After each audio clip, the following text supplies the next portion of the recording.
And we will see David Inglis at 5-1 taking on Yuma Yamamoto, 5-1 as well, playing Simic Flash.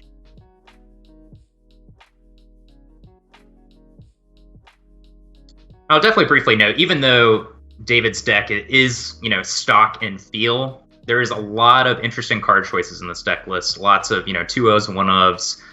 Notably, 3 copies of Narset Part Reveals in the main deck, 1 copy of Shark Typhoon, 2 copies of Tamiyo. So, again, even though game plan wise, this is very traditional to what we're used to as far as the Sultai deck, there's a lot of moving parts and specific tech choices. Yeah, like I said, Tangram is someone very familiar with the archetype, has been working on it for a long time, slowly adding his own tweaks and improvements. Made with love, not random. Yes, very good way of putting it. Players put their hands together now. Decent looking stuff on both sides. You see some early disruption on the part of Yamamoto. Tangram's just going about typical Sultai business, making some land drops, waiting for those powerful spells to come online. Crucially, Aether Gust very early on, going to be huge against those Nightpack Ambushers, Frilled Mystics. Yeah, both of Yamamoto's 4-drops are covered to some extent by the presence of this Aether Gust. Yamamoto hit that crucial 4th land just now to be able to play those powerful 4-drops. So it's going to be interesting to see how this game develops. Looks like we might be having some issues with the cam. There we go.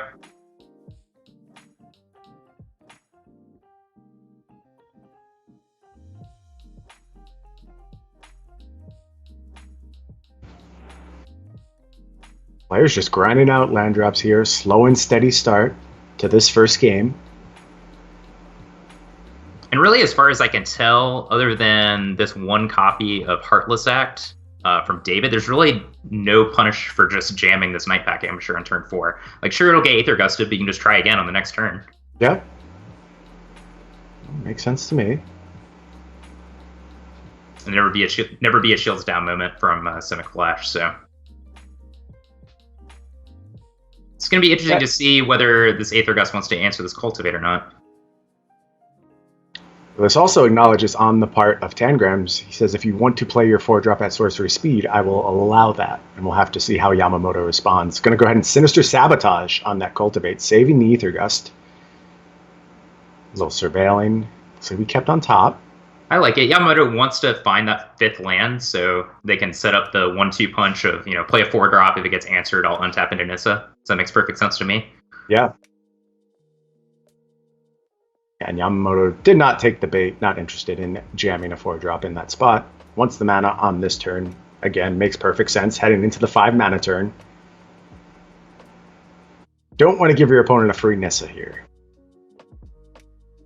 Yeah, and I mean, this is the advantage to playing a Flash-style game. Mm-hmm. David has answers, he has some powerful cards in his hand, but nothing they can do as far as this Nightpack Ambusher into Nissa is. One of these cards is going to resolve. Yeah, all of my work on this archetype was basically, I realized it was for naught when I just couldn't find an acceptable way to get ahead of opposing Nissas. Like, essentially, if Nissa resolved, the game ended in most spots. I think there are some pretty key concessions from Yamamoto here to try and prevent that possibility from happening. Right. Gone much harder on the counter magic than most lists I've seen of Simic Flash. Yeah, I think they're going to recognize with open deck lists, there's really no reason not to just jam the Nightpack Ambusher. Yep. And so David, respecting Nissa, just lets it resolve. And now I would expect just a pass from Yamamoto here. That is going to prompt this Aether Gust. Is it Frilled Mystic time? I mean, it's so tough. You can do it, but then if your opponent just jams one of their powerful cards, you're not necessarily ahead. Yep. Yeah, and we know Tangram's ready with Extinction Event.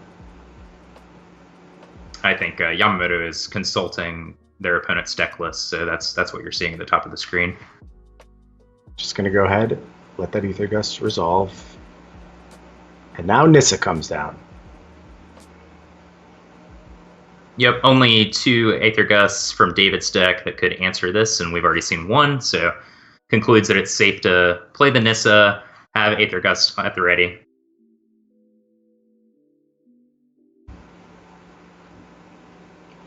Interesting timing on that Aether Gust, right?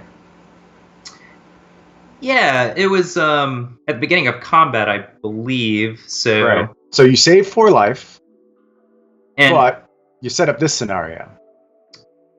true. Well, it's interesting. So they also saved 3 life, incidentally, right? Because of Nissa being resolved post combat. But Yeah.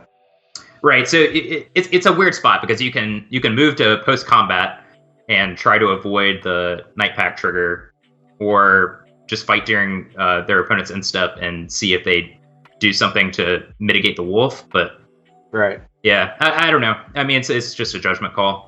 Yeah, I don't have any hard read on it was correct or incorrect. I just thought it was a very interesting timing, and I'm not sure where you optimally should have gone with it. Right. But now I think we're just going to play some Haymaker magic. Hybrid Crisis for 4 resolved and staring down Nissa. Yeah, here's the problem, though. I just like David's position if that's what we're going to try and do. And even, again, like Extinction Event on even, you give up your Crisis, but you clean up a bunch here, and it just feels like you can find ways to get ahead much better from the position of Sultai Ramp than you can Simic Flash. You really need to seize on that initiative in the Simic Flash spot. Yeah, I mean, it feels like Yamamoto should be way ahead. They've resolved Nissa, made multiple 3/3 creatures, have a Frill Mystic as backup, but David can just attack the Nissa twice in a row, leave up Shark Typhoon as an answer to not take a ton of damage from these lands. And unless Yamamoto can draw one of their copies of Hydro Crisis or something else big, I think David's just actually ahead despite Nissa being on the battlefield for multiple turns. I think so too, yeah. One of Shark Typhoon paying some dividends against this Flash deck. Not going to counter that one. Yeah, I mean, Shark Typhoon and just major adoption of that card has also been a huge blow to these heavy counterspell Flash style decks.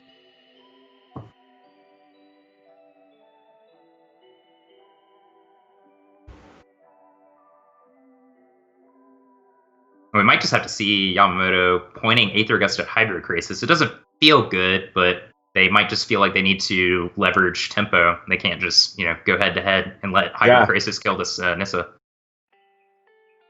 I could see that. It's possible the Shark Typhoon renders the question moot, though.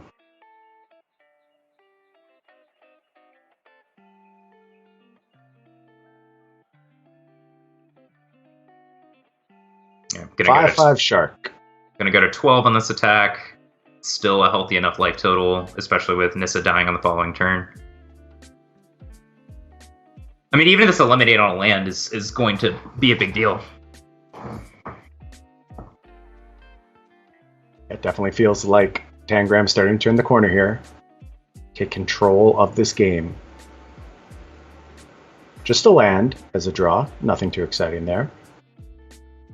Yeah, and this is another moment, we talked about it previously, where it's like, sure, Aether Gust is valuable in the matchup because it is a 2-mana answer to Nissa in the short term and things along those lines. But if you're not doing something powerful to back it up, it's just a, kind of a mopey short-term answer to these large, powerful threats. Yeah, on top of the library is not the same as killed. A little bit greedy here, perhaps.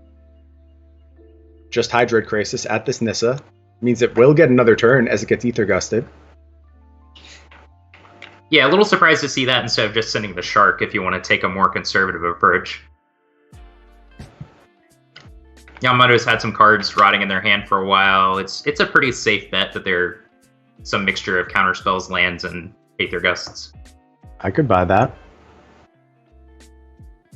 All this being said, again, Hydroid Crisis on the top of your library. Not that bad. You'll live with that. You don't feel bad.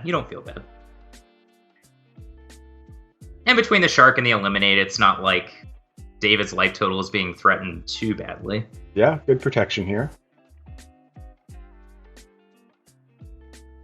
Even has that Extinction Event option. Now having lost the Crisis, might want to consider it. I wonder if they're deciding cycle the Triumph, play Fable Passage, crack it, and then leave up cycle plus eliminate. But I guess you can do that all instant speed, so you might as well just play the Fable Passage. That makes sense. Draw here from Yamamoto. 4th land. Well, I guess 6th land. Yeah, once the lands have entered the creature zone, they only barely count. Not to mention Nissa, pumping up your mana production as well.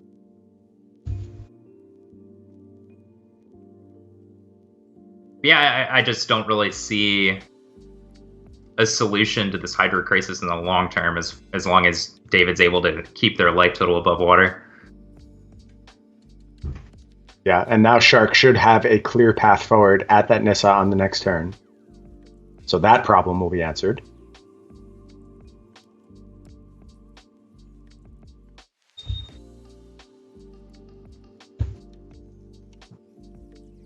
Yamamoto recognizes that they can't just play a long game, especially with Shark about to kill the Nissa, so they do need to pressure David's life totals. This makes sense to me. The Eliminate's certainly going to make things a little bit awkward and maybe even force the Frilled Mystic. Let's see. See how Yamamoto wants to respond. I'm a little surprised to not see the Paradise Druid attack as well. Could buy that. Like you said, your path forward here is it's only through aggression. That's how you can steal this game. You know that Hydroid Crisis is coming down soon. I like this play. Given what you have, you really do need to just deal 6 damage this turn. Could have been 8.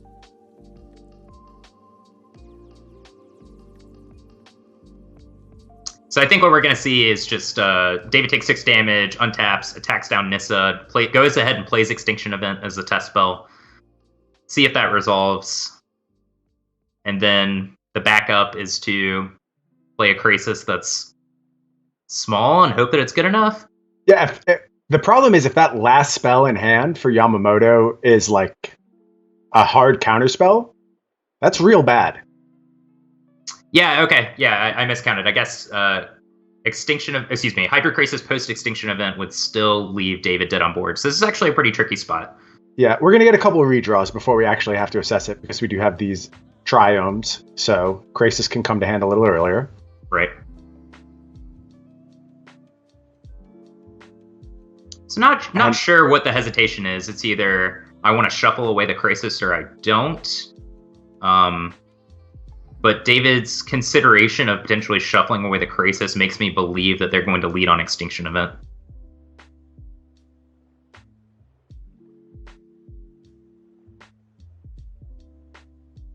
I can buy that. It's not hard to construct this game in a fashion that goes horribly wrong. Wow! That closes out all possibilities. That is the card you were looking for sure. That was a perfect draw.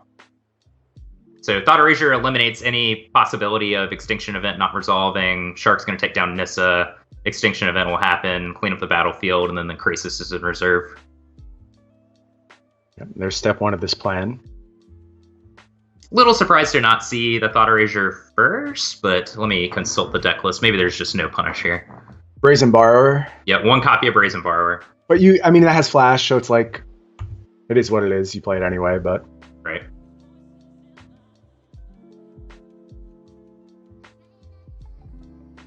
I think it was a no upside, no downside situation for the most part.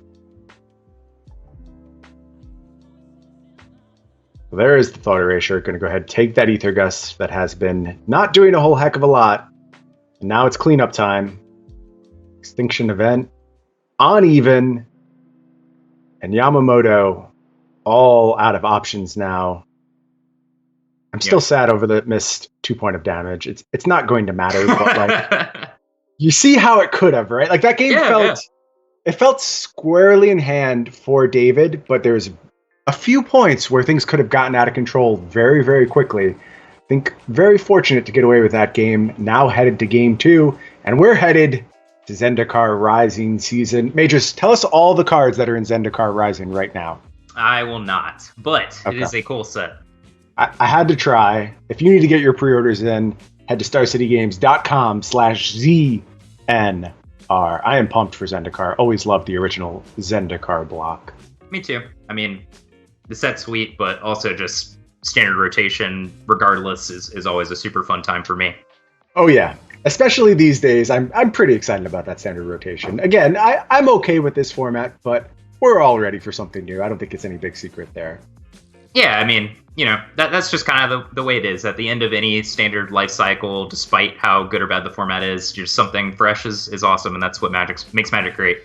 Absolutely. All right, so what kind of moves are we making here on both sides? Over on Inglis's side, I assume we're looking to get a little leaner, not get as hard punished by all this counter magic that's going on. Yep, it looks like copy of Shark Typhoon's definitely coming in. It's going to be interesting to see. We see at least one negate coming in. I'm not sure that might be actually both copies, but yeah, it seems like Dave is going to increase the amount of cheap interaction in their deck and try to go more toe-to-toe with a Flash game plan with that additional copy of Shark Typhoon. There is Questing Beast, one copy in their sideboard. Interesting to see if they bring that in. Looks like the answer is no so far. Yeah, it was floating around for a little while, but it has moved out. I think most interesting is the 3 copies of Narset that are about to hit the bench, whereas traditionally Narset is awesome in Sultai Mirror matches. Just the flash dynamic, I guess David thinks that, I can't tap out for this card. It'll just get killed immediately. Yeah, I buy that. Tracks to me. And Twitch chat is checking in and letting us know that it looked like that Paradise Druid didn't attack to leave up Frilled Mystic in case Nissa died, which makes a lot of sense to me. Yeah, sure. Okay. The story checks out. Now, we had that caster's site where the Nissa didn't die, so it didn't make a whole lot of sense to us, but it probably should have. But 2 whole damage, Brian. Yeah. I'm a fiend for that damage. Trying to get all the points in. This opening hand from David's super weird. Like, you have the interaction, you have your sideboard cards, but it still just looks so weak to me. You need to hit so many land drops. Right. Yeah, definitely a hand that needs to improve, and hasn't yet. Heartless Act off the top for David. And what's bizarre about, overloading on negate style effects is, sure, they matter. You can both counter a Nissa, you can fight counter magic wars, but all of Yamamoto's powerful early game plays are actually creatures between, presumably Brineborn Cutthroat and, most critically, Nightpack Ambusher. Right. Yeah, that's part of the reason why I'm very into the plan of just playing the really powerful cards, is that it makes sideboarding really, really difficult. If you let your opponent make their negates good, I think it's harder for you to find success as the Simic Flash deck. So you just punish them with a bunch of creatures. Agonizing Remorse play here from Tangrams. Gonna see a hand of Brazen Borrower, Nightpack Ambusher, and Mystical Dispute. Picking up a copy of Heartless Act means that this isn't just a trivial choice of Nightpack Ambusher. Still be my instinct just to go ahead and take the creature, but David decides on Mystical Dispute instead, just trying to force more 1-for-1s with these removal spells on the creatures. It's an Uro off the top for David. Maybe clean up that mana a little bit. Some nice pickups. Breeding Pool. Or was it the basic island? I don't know. Whatever. A land. It was Breeding Pool. Yeah, the starting hand was Fabled Passage, Swamp. So there was color problems too. Not anymore. Mostly taken care of. We are still short of green, so could raise its head as this game goes on. Yeah, given that David has worked out of the mana trouble to some extent, still missing a second green source for Nissa, it looks like David's hand will line up pretty well against Yamamoto if Yamamoto decides that they're just going to jam their spells. Yeah, let's see what Yamamoto wants to do here. Has the option to play Nightpack Ambusher. Does not. Patience. I think one of the major reasons that Yamamoto would choose not to play the Nightpack Ambusher is the presence of Castle Vantress. So if I don't necessarily want to just jam all my threats into my opponent's mana. I can instead just scry every turn while you're leaving your mana up. Yeah, playing with a bit of patience, despite not being favored in the long game, still thinks there's a spot, maybe in the mid game, where you can find some purchase in this matchup. And it's not going well for David Inglis. No mana forthcoming. And that's going to make these Hybrid Crisis less effective, which is basically David's best tool as far as fighting through this Drago-style plan of Yamamoto and Castle Vantress.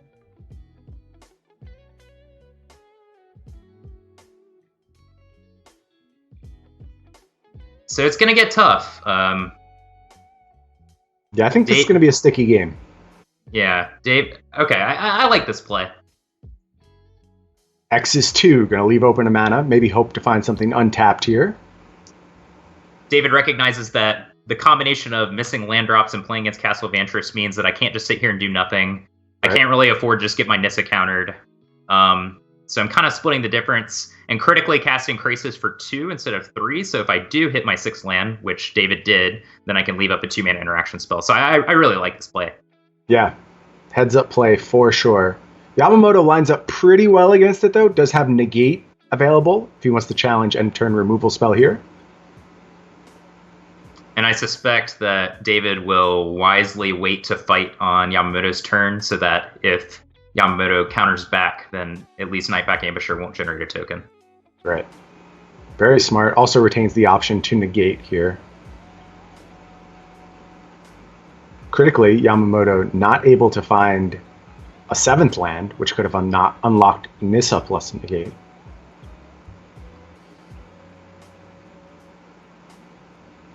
So it looks like we're going to settle in a little bit now that David has gotten past some of his mana troubles, but looks like maybe this Heartless Act is going to come down in combat, and then Yamamoto has a ton of different options.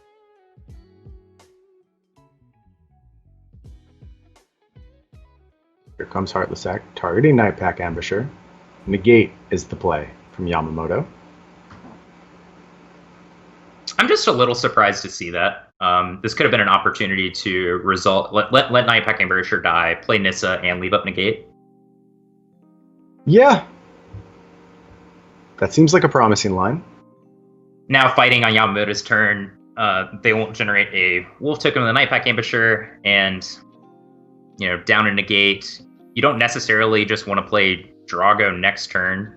So yeah, I think Tangrams is using the opportunity to kind of press the advantage a little bit here. Gonna go ahead and deploy a Nissa with Negate backup. Yep, hitting that critical 7th land as you alluded to previously.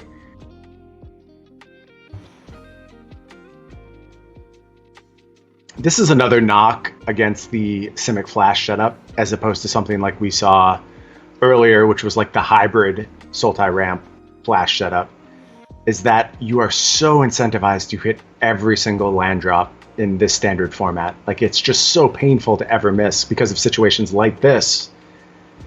Playing 28 lands helps you hit a lot more than it helps you miss. Totally agree.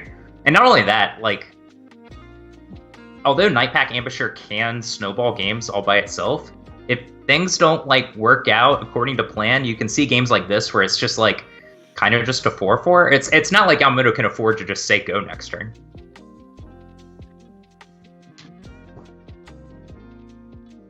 Yeah, could be a real tough few turns here for Yamamoto.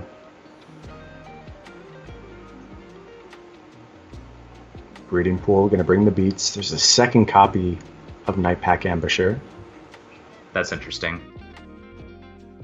Very interesting. So David's represented that they are willing to double block the Nightpack Ambusher, leaving back the Hydroid Crisis.